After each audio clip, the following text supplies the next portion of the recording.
Muchísimas gracias. Te agradezco mucho, José Luis, que tenga la gentileza de ayudarnos a entender la realidad económica del país. Muchas gracias por estar con nosotros en Torno al Dinero. Gracias por la invitación, como siempre, un placer. Muchas gracias. Dice el presidente, compromete el presidente que la economía mexicana va a crecer 5% en el 2023 y 2024. Yo creo que en cuanto a potencial refiere, México tiene el potencial para crecer eso y más, pero no es un asunto de la naturaleza, pues para eso se trabaja y se tienen que colocar las fichas en el lugar que deben de funcionar para que den eso como resultado. ¿Tú cómo ves la afirmación del presidente? Mira, yo coincido contigo, México tendría la capacidad de ser un país desarrollado. Lamentablemente, durante años, pues nos hemos arreglado para que esa capacidad no salga a flote. En estos momentos, ¿cuál es la realidad de la economía mexicana? Si revisamos el informe de finanzas públicas que se dio a conocer el viernes pasado por parte de la Secretaría de Hacienda, vamos a ver que la inversión física del gobierno, del sector público en general, creció apenas 0.2%. ¿Esto qué significa? A pesar de que los ingresos aumentaron poco más de 5%, lo que se destinó a inversión física fue marginal, el incremento adicional fue marginal. ¿Por qué es esto relevante? Uno de los pilares del crecimiento es la inversión y uno de los pilares del crecimiento es la inversión pública. Es la parte más productiva del gasto de gobierno en general. Entonces, sin eso no vamos a poder avanzar. Hoy la inversión pública representa el 2% del PIB. Necesitaríamos que creciera por lo menos a entre 6 y 8% como proporción del PIB para que ese motor empiece a funcionar. El otro, que es la inversión privada, que en realidad representa cerca de 15 puntos del PIB, pues necesitaríamos que creciera por lo menos a un nivel de 20 puntos porcentuales. Esto pues no se ha dado en décadas, es decir, hoy tendríamos que estar hablando de que nuestra inversión en general es cerca de un 27% del PIB para poder tener en esa parte el potencial de crecer 5%. Entonces, como en el corto plazo eso no va a ocurrir, pues me parece que alcanzar esa meta de 5% es complejo, sobre todo cuando el otro motor, que es el externo, las exportaciones, se están desacelerando o tienden a desacelerarse con la economía de Estados Unidos. El sector automotriz, que durante muchos años fue el caballo de batalla, pues hoy está detenido, y bajo ese contexto, el alza en tasas de interés que se va a venir, las presiones inflacionarias, entre otros aspectos, pues yo creo que sí habrá que ser más conservador en cuanto a la expectativa de crecimiento. Tengo entendido, recuerdo que en mis clases de maestría me decían que el primero que tiene que poner las cosas sobre la mesa es el gobierno, ¿no? O sea, aquí está la inversión, entrado. Y después, si hay reglas claras, la inversión privada le sigue. O sea, como que el que primero que tiene que poner el dinero sobre la mesa es el gobierno, ¿es correcto? Efectivamente, de hecho, al final del día, los documentos, si me permite ponerlo así, fundacionales de cualquier administración en el país es el Plan Nacional de Desarrollo, el Programa Nacional de Financiamiento del Desarrollo, en donde por un lado se pone la visión de a dónde se quiere ir y también los fundamentos para alcanzarlo. En términos de crecimiento, si nosotros vemos lo que año con año se reproduce en los criterios generales de política económica, la expectativa de crecimiento no rebasa el 2,5% o está promediando el 2,5%. Entonces, pensar que después de 3 años, con esa expectativa que lo dicen los documentos oficiales, vamos a tener el potencial de alcanzar cerca de 5%, pues tendríamos que estar hablando de que se va a implementar un programa económico emergente. No, es buen punto este. Dime, de la inversión privada, ¿de qué estaríamos hablando en relación al Producto Interno Bruto? En términos ideales, dices 27% del PIB En total, la inversión total necesitaremos en total. Y ahorita exactamente más o menos la privada, ¿sobre qué índole está? Porque ha caído de manera dramática en los últimos 3 años. cerca del 15%, y de hecho en 2020 fue todavía mucho menor, pero digamos que se ubica en el 15% del PIB, pero la inversión de gobierno es 2%. Entonces necesitamos 10 puntos porcentuales más, en donde pues lo más seguro, lo más probable sería que pudiera salir del sector privado, pero ahí lo que tú mencionas es correcto. Necesitamos un entorno de confianza, de certidumbre, Sí. acuerdos, y la última encuesta de confianza empresarial que publicó el Mm. INEGI justamente mostró lo contrario. Se me antoja aquella época, lo que digo, para ser honestos, el PRI sabía manejar algunas cosas con mucha experiencia, convocar a los acuerdos famosos, acuerdos multilaterales y acuerdos multisectoriales, donde se convocaba a los obreros, se convocaba al sector privado, al sector académico, y se hacía un pronunciamiento espectacular, un anuncio así, que llenaba los diarios y se rebosaban los análisis y los aplausos, y se hacía parte de lo que se comprometía, pero eso daba resultado, ¿no? Bueno, yo creo que era una forma que en el contexto histórico que se vivía, era la forma en tratar justamente de generar una agenda mínima que permitiera, sobre todo en la década de los 80 y 90, que veníamos de crisis muy fuertes, poner el piso mínimo que se requería para volver a tratar de crecer. Hoy en México, pues me parece que necesitamos algo similar. De hecho, el propio presidente lo ha dicho en varias de sus conferencias mañaneras, estos acuerdos de infraestructura, planes de infraestructura que se iban, o se anunciaron algunos de ellos. De hecho, está pendiente uno que se quedó Sí. de presentar y en donde justamente, pues eso tendría que ser un acuerdo. Entonces, yo creo que eso es positivo, es parte de la política y tendría que avanzarse, me parece que en ese sentido. Yo, la verdad, como ciudadano, ya mis cebolas, yo no sé ni en qué plan de infraestructura van, anuncian, no concretan, o sea, yo ya, la verdad, en ese sentido, yo estoy hecho, como decimos en México, estamos hecho un camote con a tantos anuncios y pocas cosas que se han logrado concretar.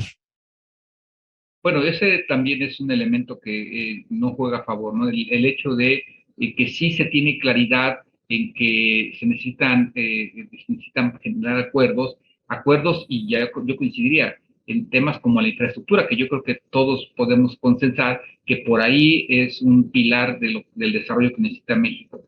Sin embargo, también es correcto lo que comentas, pareciera que en los hechos no se puede avanzar todo lo que se quisiera. Seguramente hay algunas obras de infraestructura de participación público-privada, hay cierta relación evidentemente, pero me parece que necesitamos algo de gran visión, una política industrial que encamine toda la parte energética, de infraestructura ferroviaria, carretera, que le dé viabilidad a mayor productividad en términos de manufactura, mayor competitividad en general en la economía.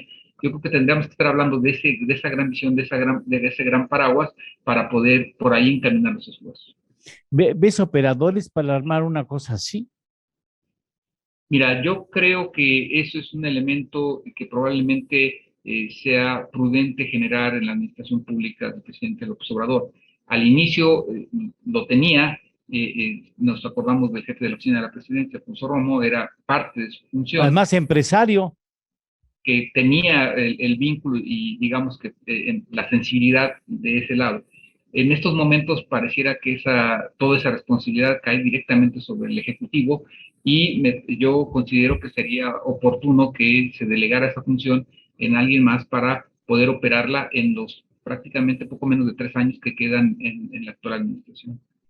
Sin que eso signifique estar hablando mal de ellos, pero yo tampoco veo liderazgo empresarial. ¿Te acuerdas? Tú recordarás, eras muy joven en ese entonces, aunque no hace mucho, que estaba Juan Sánchez Navarro como líder moral del sector empresarial y cualquier cosa que dijera Juan pues era inmediatamente convocado y bien recibido por el sector privado. Aquí como que no hay cabezas y quienes podrían dar la cabeza y asumir un liderazgo empresarial como Carlos Slim, por ejemplo, como que él quiere estar en un segundo plano y no quiere meterse en esos andares, ¿no? Bueno, yo creo que tocas un punto bastante esencial, es el liderazgo, ¿no? O sea, al final del día, una sociedad como la que tenemos en México, 130 millones de habitantes, en donde más de 60 millones no tienen el ingreso suficiente para superar las líneas de pobreza, en donde tenemos concentrado en menos de 30,000 empresas la generación de 2/3 partes del valor agregado de la economía, es decir, una sociedad que está polarizada, requiere liderazgos para generar desarrollo, convergencia, crecimiento. Y yo coincidiría, necesitamos que los liderazgos políticos asuman su parte de responsabilidad, los empresariales, y yo agregaría los académicos. Necesitamos nuevas ideas, Claro, necesitamos nuevas propuestas, estudios, análisis, claro. y generar la parte social y no olvidar la sindical. al final del día también me parece que por ahí tendrán que salir iniciativas para tratar de mejorar las condiciones, sí, laborales de los trabajadores, pero también con ello darle viabilidad a un crecimiento que nos ha fallado en los últimos años. En algún momento, en otras charlas que hemos sostenido, que hemos tenido el gusto de sostener contigo, José Luis, habíamos hablado del sector energético, sobre todo viendo los compromisos que está asumiendo Estados Unidos y Canadá hará lo mismo. O sea, estamos en un momento muy interesante en donde si nosotros trabajáramos de manera conjunta con Canadá y Estados Unidos, bueno, no se nos acabaría la oportunidad de las grandes inversiones que va a requerir la reconversión en infraestructura energética a nivel mundial, ya no digamos en la parte norte del continente americano, a nivel mundial. Es una oportunidad de oro de hacer converger, de hacer coincidir las políticas y las agendas de los tres países para alinear esas políticas y que venga la inversión que se va a necesitar. Bueno, y eso podría ser un eje clave para ese crecimiento económico que tanto nos urge. Mira, hay una realidad. Todas las inversiones que se están planificando, de hecho desde hace varios años, en las grandes empresas que operan en todo el mundo, tienen un componente de sustentabilidad, es decir, compromiso verde, vamos a llamarlo así, con los recursos humanos, es decir, con el respeto de los derechos laborales, y una serie de elementos en donde si México no le entra a eso, energías limpias evidentemente es fundamental, va a quedar fuera del patrón de estas grandes inversiones. Es una condicionante. Entonces coincido contigo. América del Norte, Estados Unidos y Canadá va hacia allá. Europa ya lo está haciendo y en el este de Asia, salvo algunos casos particulares, pues también es por ahí el objetivo que se tiene. Ahora, si se dan estos elementos que tú has señalado, ¿la economía puede dar para 5 en el 2023? Digamos que tendríamos que tener un cambio estructural poco visto en los últimos años en el país. Es decir, en realidad, desde mi punto de vista, tendríamos que transitar hacia ese 5%. Yo considero que es alcanzable en periodos de un lustro, sobre todo para tenerlo de manera sostenible. Es decir, poder pensar en crecer 5%, pero durante 20 años. Crecer un año y al siguiente crecer dos, pues no es suficiente. Entonces, para que sea sostenible y a ese nivel, me parece que los cambios estructurales por hacer sí implicarían al menos un par de años, 3 años, y a partir de ahí se generarían los cimientos para alcanzar ese objetivo. De otra manera, en algún año lo lograremos, ya lo hemos visto, sobre todo después de una crisis, pero después regresamos a ese famoso 2% de crecimiento. Sí, caray, qué triste. Ahora, si no se da ese giro de timón al que hace referencia, ¿cuál será la posible reacción de la economía mexicana? Mira, aquí hay dos cosas que considerar.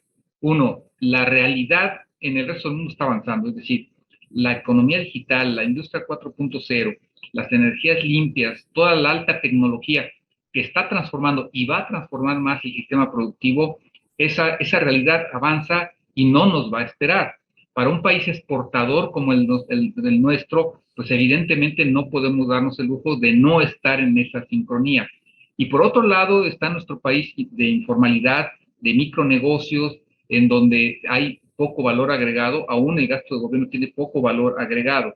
Entonces, esta parte del México que va a avanzar porque está vinculado a la parte exportadora, el riesgo que corremos es que se siga fragmentando, que se siga separando de esta otra realidad social y económica, y entonces lo que estaremos viendo es que por más que se busque a través de gasto de gobierno generar una economía más homogénea, de mayor desarrollo, pues no va a ser suficiente el gasto para evitar esa polarización. José Luis, siempre es un placer, un gusto poder saludarte y poder escucharte. Muchas gracias por ayudarnos a entender la realidad económica de nuestro país. Gracias por la invitación, un gusto. Muchísimas gracias. Hasta pronto, espero. Gracias. Muchas gracias.